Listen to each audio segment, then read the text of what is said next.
un lugar donde se podía haber iniciado el fin del mundo. Un lugar diseñado para albergar una potencia destructiva miles de veces superior a la de Hiroshima. Un lugar construido en absoluto secreto, donde los soldados vivían aislados, listos para ejecutar el fin del mundo. Estamos a 30 metros bajo tierra, en la que fue una de las bases nucleares más estratégicas de la Unión Soviética. Esto estaba hecho para resistir explosiones nucleares, lo que hacer en caso de un ataque nuclear. Voy a entrar donde estaba la ojiva. Aquí el tiempo parece haberse congelado, entre pasillos de acero y salas de control que custodiaban el destino de la humanidad. Me encuentro en Lituania, muy cerca de la frontera con Letonia, y lo que vais a ver en este vídeo es un búnker de lanzamiento de misiles intercontinentales balísticos. Otros puestos de lanzamiento, como ese que estáis viendo aquí detrás, y ha quedado como un museo de la Guerra Fría. Hoy os lo voy a enseñar y os voy a explicar un poquito de qué va este tipo de armas y de por qué se construyeron y la importancia estratégica que tuvieron en la Guerra Fría. ¿Por qué se eligió este lugar para construir este emplazamiento? Pues por un par de razones. Aquí era relativamente fácil escarbar, porque ya veréis lo que hay justo bajo mis pies, que no os lo vais a poder creer, y además porque hay agua cercana, ¿vale? Aquí hay un lago muy grande. El agua del lago era necesario para el lanzamiento de los misiles, y eso es algo que podéis ver, por ejemplo, cuando se lanza un cohete al espacio. Se tira agua para reducir lo que son las vibraciones del lanzamiento del cohete. Pensad una cosa, que si tú aquí tenías ojivas nucleares tan cerca una de la otra, pues si las tenías que lanzar no querías que la vibración te afectara el lanzamiento del cohete de al lado. Y bueno, voy a entrar ahora al búnker, que fijaros la entrada que tiene esto, su puerta de metal, ¿vale? Con sus letras en su buen ruso. Y nada, me voy para hostia, cuidadito la cabeza, que esto está bastante bajo, y voy a entrar a ver qué tal estará, pero ya imaginaros lo que sería entrar a este lugar en aquella época. A ver, un momentito, tengo que pasar el código de barras por aquí. Y nada, pues le voy a enseñar el ticket aquí al guardia. A ver, ¿puedo entrar, señor? Yo creo que esta cara a esto es que sí, ¿no? Pues nada, voy para adentro. Fijaros aquí con su buen Lenin, el amigo, y aquí supongo que con una medalla del deporte o lo que sea esto. Y nada, aquí está para fichar, su teléfono, aquí y tal. Y vamos a ver qué tal está el búnker por dentro. Esto estaba hecho para resistir explosiones nucleares cercanas y también ataques químicos. Entonces, si estas puertas que tengo ahora aquí delante se cerraban, los soldados de su interior podían llegar a sobrevivir 3 días sin ningún tipo de ayuda exterior.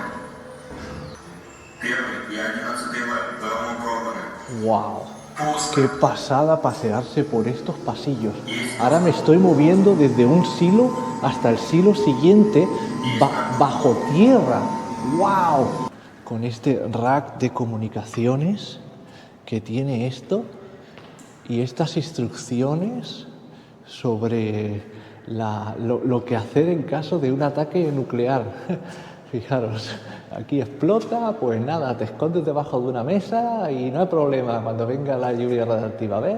No hay problema, explota, tú te agachas ahí tranquilamente y no pasa nada. La verdad es que si leéis un poco el impacto de este tipo de armamento, no es simplemente la explosión, que ya de por sí es una auténtica locura, sino que es también lo que es la contaminación radiactiva que viene después, e incluso algo peor, que es lo que se llama el invierno nuclear. Y aunque sobrevivieras a la explosión, pues tu vida como tal, al no poder producir comida ni nada, pues también desaparecería. Es por eso lo que se dice, que si alguna vez hay alguna explosión nuclear y ves el hongo, corre hacia el hongo, porque más vale que te mate la explosión que no lo que va a venir detrás.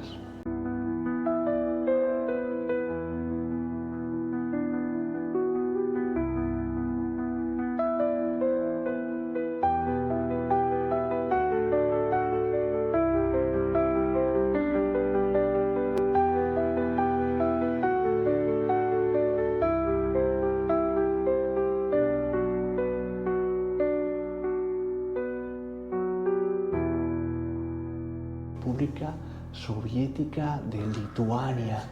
Y aquí con tu buena memoria soviética, tu buen Stalin allí. Pensad que el destino del mundo en un momento dado estaba en estos pasillos y que ahora es poco menos que un museo para pasearse. Pero cuando yo era pequeño, porque yo ya tengo una edad, mi vida y la vida de toda persona que yo conociera dependía de lo que pasaba por estos pasillos. Y ahora me estoy paseando con la cámara, hablándoos y explicándoos cosillas, cuando este sitio era uno de los sitios más importantes del mundo. ¡Wow! Y ahora lo que voy a hacer, voy a entrar dentro de lo que es el silo, voy a entrar donde estaba la ojiva nuclear, ¿vale? Me va a reventar la cabeza. Fijaros en este agujero que hay aquí hecho, yo supongo que se entraría por otro lado originariamente, y fijaros lo ancha que es la pared de hormigón, y aquí está lo que es la cúpula. Esto es lo que habéis visto antes desde fuera. Esta es la cúpula que se abriría para lanzar el misil, que ahora está tapada con hormigón, ¿no? Pero fijaros cómo se puede ver la forma redonda de donde estaría aquí la cabeza nuclear. Y ahora fijaros lo que os voy a enseñar. Mirad qué locura ahí abajo, lo profundo que es. Y aquí es donde estaría el misil para salir hacia arriba.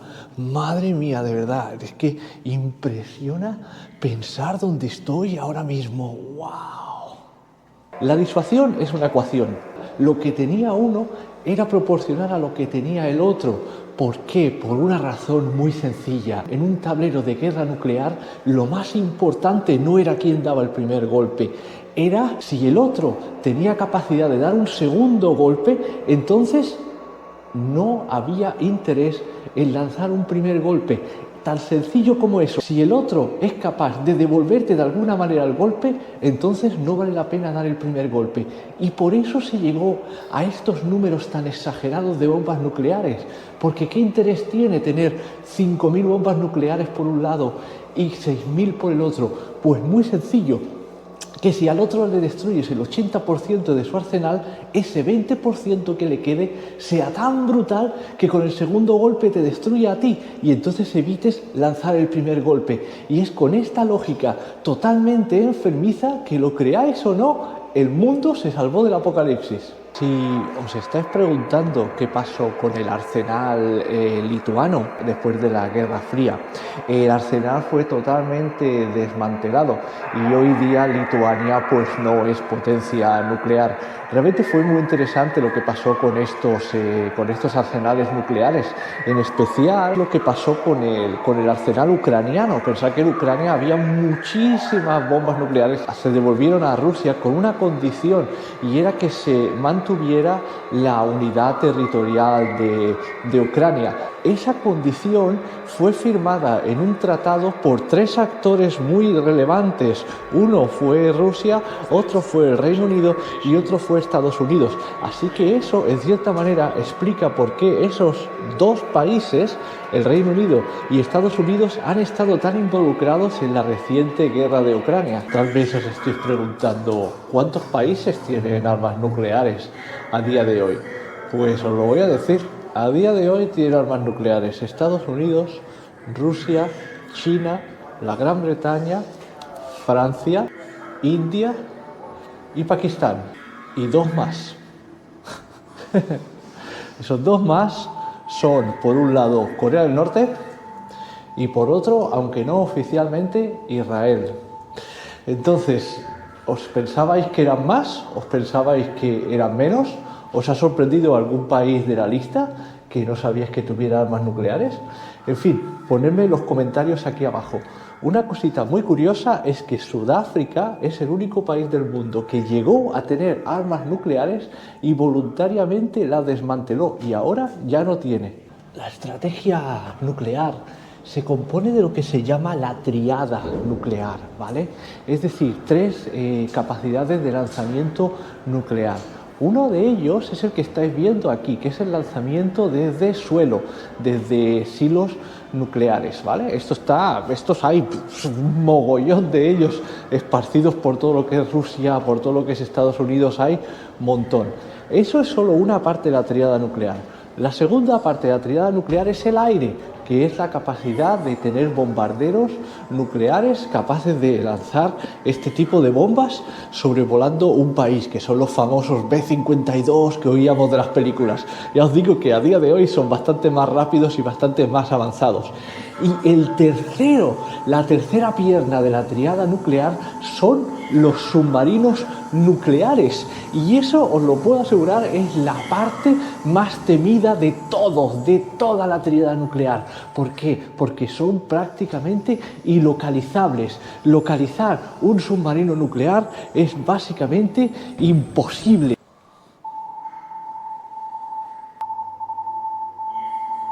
Aquí está lo que son las comunicaciones, ¿no? Una cosa muy interesante que tienen este tipo de armas termonucleares es que este arma no es militar, ¿vale? Entonces estaréis pensando, ¿cómo que no es militar? No son todas las armas militares. Las armas termonucleares, al ser tan potencialmente destructoras de la civilización, tal y como las conocemos, son supeditadas al uso político. Entonces diréis, ¿pero de qué está hablando este hombre? Pensad por un momento, el maletín nuclear. El maletín nuclear, ¿quién lo lleva? El maletín nuclear lo lleva el presidente, ¿vale? El presidente de Estados Unidos, o el presidente de Francia, o el presidente el Comínez de la Unión Soviética por aquellos años. Eso es por el impacto suprabélico que tenían este tipo de armas. Este tipo de armas no era para destruir fuerzas, era para destruir civilizaciones, y si se iba de las manos, para destruir a toda la humanidad. Pues os voy a enseñar ahora una cosita muy interesante. Lituania queda aquí, y aquí es donde no se acababa pues la Unión Soviética, ¿vale? Si estos misiles tenían un alcance de 2.500 a 3.000 kilómetros, a ojo de buen cubero, yo diría que estos son unos 3.000 kilómetros, más o menos, que es lo que hay desde Vilnius a Madrid, ¿vale? Entonces, estos misiles tenían un rango, voy a intentar dibujar un círculo de daño que es a donde llega este círculo de mis dedos, es decir, que te podían bombardear desde Madrid a todo el Reino Unido, hasta incluso zonas de Noruega y de Finlandia. O sea, no es lo mismo un misil que te llegue desde las lanzaderas de Kazajstán, que te vuele por el Polo Norte y que te llegue a Nueva York, que uno que te vaya de Lituania hasta Berlín, ¿vale? Entonces, pensar que tener misiles aquí, era en cierta manera como tener agarrados por los cataplines a lo que era Europa y por extensión al mundo occidental, que incluía a Estados Unidos. Entonces pensaréis, vale, Estados Unidos, pues eso está aquí. Entonces esta gente, ¿dónde podía colocar sus misiles para que pudieran llegar a la Unión Soviética? Pues los americanos los colocaban con toda su popo en Europa y en Turquía. En Turquía tenían muchísimos misiles balísticos también de medio alcance, que te podían llegar perfectamente a lo que era Moscú y a las ciudades más habitadas de Rusia.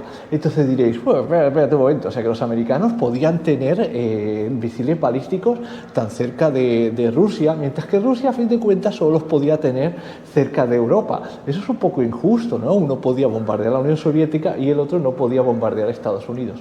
Pues lo que hicieron los rusos, ni cortos ni perezosos, fue intentar poner misiles balísticos en Cuba. Si los ponían en Cuba, como podéis ver, la distancia entre Cuba y lo que era Florida y lo que son los Estados Unidos continentales sería la misma que desde Turquía hasta la Unión Soviética. Y eso provocó la crisis de los misiles cubanos, que es lo más cercano que tal vez haya estado nunca la humanidad a la Tercera Guerra Mundial o a la guerra termonuclear. Pues qué tipo de bombas tenían aquí, ¿no? Porque no sé si estáis muy puestos en esto, pero supongo que habréis oído bomba nuclear, bomba termonuclear, ¿Qué diferencia hay en eso? Bueno, lo voy a intentar explicar muy rápido, ¿vale? Una bomba nuclear, ¿vale? Eso es lo que se conoce como una bomba de fisión. Son las que se tiraron en Hiroshima y Nagasaki y son lo que se conocen como bombas nucleares tácticas. ¿Eso qué quiere decir? Eso quiere decir que el ejército entiende ese tipo de bomba como una bomba muy gorda, ¿vale? Es decir, que las podrían llegar a utilizar en el frente, la podrían llegar a utilizar contra tropas que tuvieran delante. Las bombas termonucleares o bombas H son bombas de fusión, ¿vale?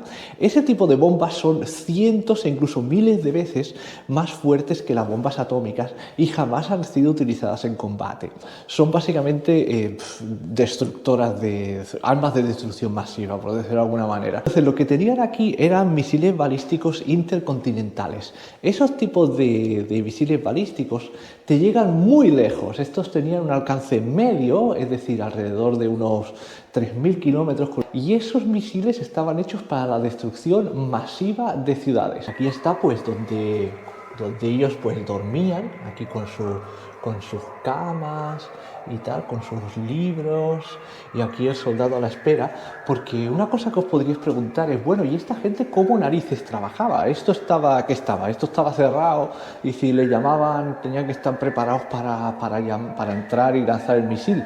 Pues no, esta gente estaba en alerta 24/7, hacían turnos de 8 horas y en cualquier momento del día y de la noche, del verano o del invierno, estaban preparados para lanzar un misil en 48 minutos.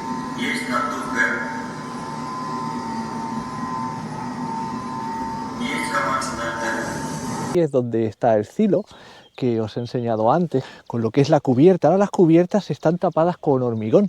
Esto antes os lo tenéis que imaginar como si fueran de metal y se abrían para colocar lo que era el misil y para que el misil saliera. Pero aquí podéis ver lo que es uno, y tan cercano como aquí delante está lo que es el otro. En su época esto estaría tapado con hierba o lo que fuera, y lo mismo tendrían algún tipo de lo que fuera para que las imágenes que se tomaban con aviones dieran lugar a equívoco. Esto no se descubrió hasta bien entrado la década de los 70, así que pensad cuánto tiempo esto estuvo totalmente en secreto. Y solo fijaros en lo que era la entrada, o sea, 1, 2, 3 y hasta 4 vallas electrificadas que tenía esto. Y eso es si conseguía llegar hasta lo que era la puerta, que yo imagino que la carretera esta que era hecho en coche por en medio de un bosque y tal, para llegar aquí había todo un perímetro minado, con soldados, con puestos de vigía. Era, bueno, una auténtica fortaleza, y si conseguías acercarte de alguna manera a la puerta te encontrabas 4 vallas electrificadas, así que sí que de verdad que estaba esto seguro. Esta gente se jugaba el fin del mundo con lo que había detrás de estos muros. Me voy a ir despidiendo de este vídeo desde las fronteras de lo que fue aquel imperio que fue la Unión Soviética, un imperio enfrentado con otro imperio y que tenía armas que podían haber acabado con toda la humanidad. Aquello finalmente no pasó. Aquella partida de ajedrez que se conoció con el nombre de la Guerra Fría, finalmente pues no utilizó estas armas que tenía. Espero que os haya gustado, espero que hayáis aprendido alguna cosa de este vídeo, y sobre todo que os haya sorprendido que lugares como este pues se puedan visitar. Os lo recomiendo de verdad. En fin, ponedme algún comentario de lo que os ha parecido, si habéis aprendido algún dato nuevo, vuestras reflexiones sobre lo que es la guerra nuclear y la estrategia nuclear y todo este tipo de temas que yo os encuentro realmente fascinante. Dale a like, suscribiros al canal y en fin, me despido hasta el próximo vídeo, que como digo siempre, a saber desde dónde será. Adiós.